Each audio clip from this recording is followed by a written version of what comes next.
This just broke at Infowars.com right now and PrisonPlanet.com, our mirror backup site. JPMorgan executive becomes fifth banker to die in last 2 weeks.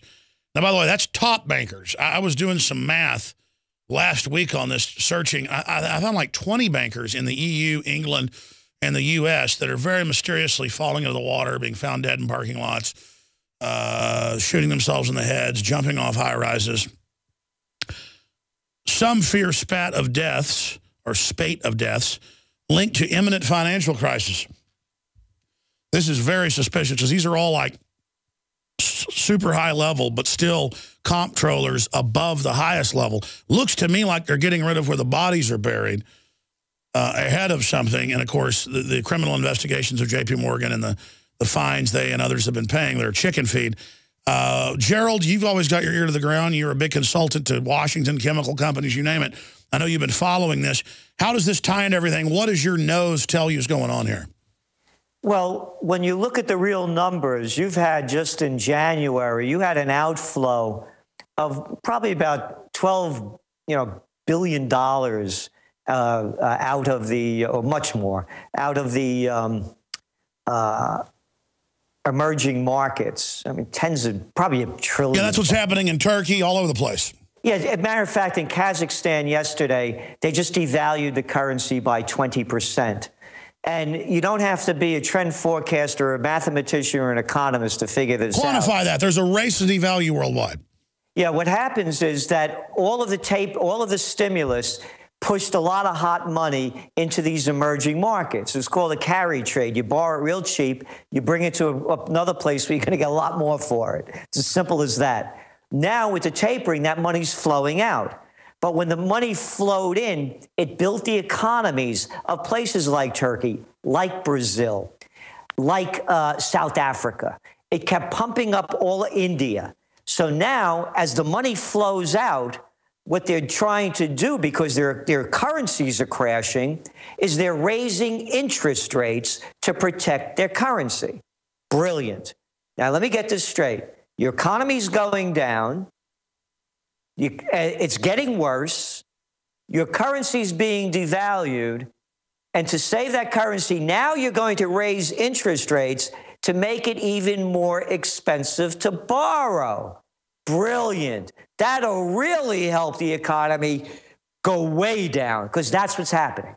So now, as I mentioned, they're either devaluing or raising their interest rates.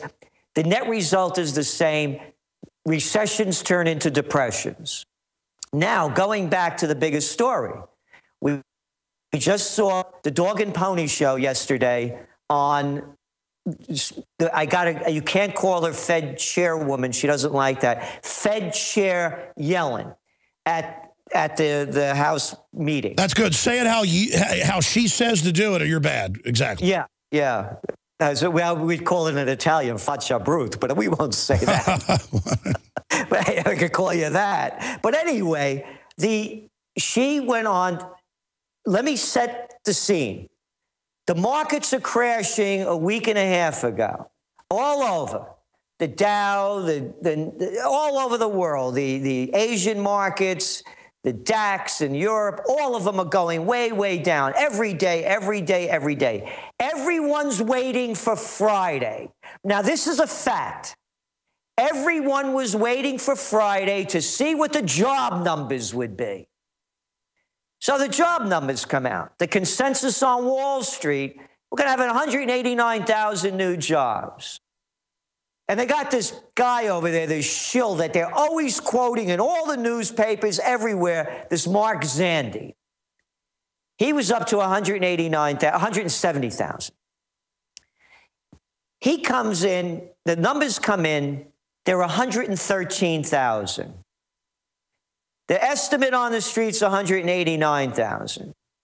Zandi said when the December numbers came out at 74,000, yeah, and anybody could look it up. You could Google it up.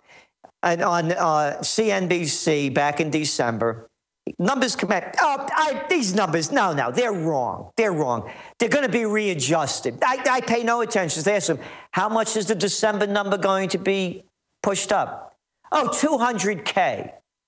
Okay, 200,000. So now, remember, going back to last Friday, now they readjust the December numbers. December numbers come out, they readjust them. It went from 74,000 to 75,000. Now, you look at the market, boom. When the numbers came out at 8:30, the expectations were for the market, the pre-market opening, to be down. The market opens up, and on the good news of lousy job numbers, the market pumps up and follows through a little bit on Monday, and then Yellen comes out, Yellen bloody murder, and she says that they're going to keep doing the tapering, but if things get bad, there'll be some quantitative easing. The markets shoot up more. On what? Not on the fundamentals, because here's the big lie, or I should say cover-up, that the Fed chair said. She makes a point of saying how great the number dropped from the high unemployment rate of over 10% down now to approaching 6.5. What she failed to acknowledge in all of this BS that no one called her out on was, hey, Miss Fed Chair, the reason the number went so low is because of all those people that what they do now in the USSA is once you're unemployed, once you're no longer getting benefits, once you can't find a job, you're not counted as unemployed anymore. That's why the number went down. So now, today, the markets are down, what, about 30 points as we're speaking, 36 points. There's nothing to drive the markets up. There's only pressure to drive them down. Now let's look at gold. Since the beginning of the year, gold has been steadily increasing all of the time, and now it's approaching the 1,300 mark. Now, I want to make this clear. You made it real clear when you said the markets were rigged. And what I'm leading up to is that we know the Forex market is rigged. That's the market which trades currencies. I'm not making it up. It's a fact. At the point of, by the way, they're trading each day $5.3 trillion. Well, look at LIBOR. It just goes on and on.